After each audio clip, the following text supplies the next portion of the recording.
Turbūt labai toks svarbus klausimas. Tarkim, norint gauti paskolą būstui, ar galima dar gauti ir paskolą remontui? Sergejau? Taip, dažnas atvejis, kai klientai perka turtą, ypač naują turtą su daline apdaila ir reikia įrengti tą būstą. Tai aš padalinčiau tą klausimą į tokias dvi dalis, nes yra ir tokių atvejų, kai klientai perka būstą, kuris jau priduotas 100%, bet su siaubingu remontu arba ten, sakysim, nuo kažkokių senų laikų ir nori sutvarkyti tą būstą. Su pirmu atveju, kai perka naują būstą, nesvarbu namą, be problemų, bankas finansuoja kaip pirkimą, taip ir įrengimą. Jeigu mes kalbam apie seną turtą, va čia jau atsiranda problemas, nes ne visi bankai duoda remontui būstui, kuris priduotas 100%.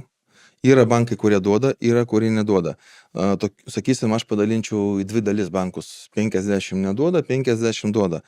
Yra dar toks dalykas, tokia paskola kaip savo reikmėms su nekilnojamo turto įkeitimu.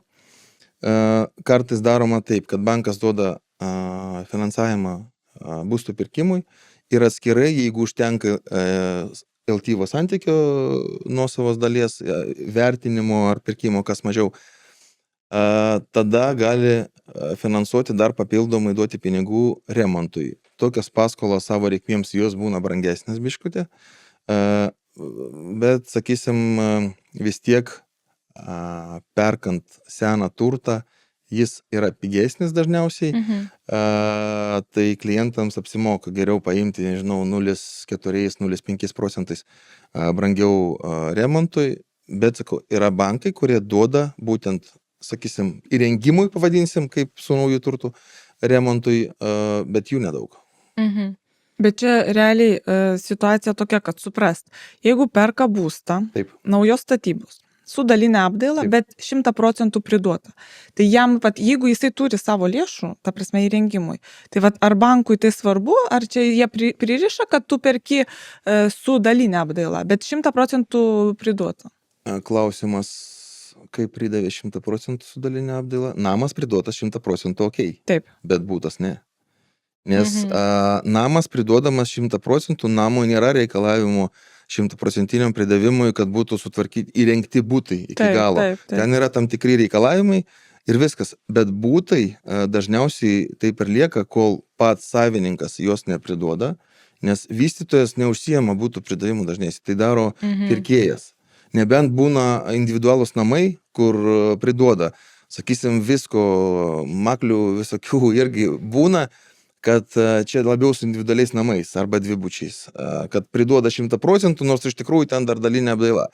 Tai šitoje vietoje vis tiek su banko eina dialogas, kur bandom paaiškinti, kad klientas įsigijo, nuotraukas, vertinime irgi vertintojas nurodo, kad iš tikrųjų nėra to 100% baigtumo ir žymiai paprasčiau pagrįsti, įtikinti banką vis dėlto duoti klientui pinigus įrengimui.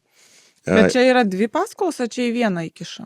Čia įkiša į vieną paskolą, čia yra grubiai, jinai sudaro iš dviejų dalių. Viena dalis pirkimui, kuri yra konstanta, sakysim, kiek yra pagal vertinimą ar pirkimo pardavimą, ir kita dalis, kuris klientas gali pasinaudoti skirtingai, kai dažniausiai kai klientas prašo ten per 6 mėnesius, per 3 mėnesius, per 4 mėnesius, per metus pasinaudoti tą pinigų sumą įrengimui, kad spėti. Nes jeigu per trumpą laiką nurodysi, tu gali nespėti įrengti būtą, paskui tau reikės vėl prašyti banko, prašom pratesti terminą, kad aš galėčiau pasinaudoti tais pinigais, bet iš esmės tai yra viena paskola. Jeigu mes kalbam apie tą atvejį, kai forminama paskola savo reikmėms su nekilnojamu turto įkeitimu, tai yra dvi sutartis. Viena turto pirkimui, kita prie jos atskirai mažesnį sumai remontui savo reikmėms. Bet jeigu daroma iš karto ir įrengimui, ir pirkimui, tai daroma per vieną. Nes pas mane dabar tokia buvo situacija, kad perka su daline apdaila, namas priduotas, nes mes ten turim ir su pilna apdaila, turim ir su visais baldais, ir turim keletą likusių tokių tuščių. Ir klientas tiesiog, realiai taip klientai, kaip supratau, tiesiog didesnės sumos negali gauti finansavimo, tai jie žiūri neįrengtą, ir po truputį darys tą remontą. Ir irgi klausė manęs, kaip čia Silvija vyksta. Ir aš galvoju, jomajo, kaip čia atsakyti. Ir galvoju, kaip aš visada darau. Nepripasakoju kažko nesąmonių, sakau, žiūrėkit. Kaip ir daviau kontaktus banko, nes turime kontaktus. Ir sakau, kreipkitės ir jie jūs pakonsultuos. Tai taip pat kaip ir galima Sergejui, jo įmonei skambinti, kad turiu tokią situaciją, noriu imti ir kaip čia vyksta. Nes čia tokie žmogiški klausimai, kurių žmonės ne visi žino. Kad čia realiai nežino, aš pasakyčiau. Nes dažniausiai tiesiog, kaip tu gali žinoti, jeigu tai nėra tavo kaip pavyzdys darbo sritis. Todėl, jeigu tik turit tokią klausimą ar panašų, drąsiai kreipkitės, kontaktus paliksime aprašyme.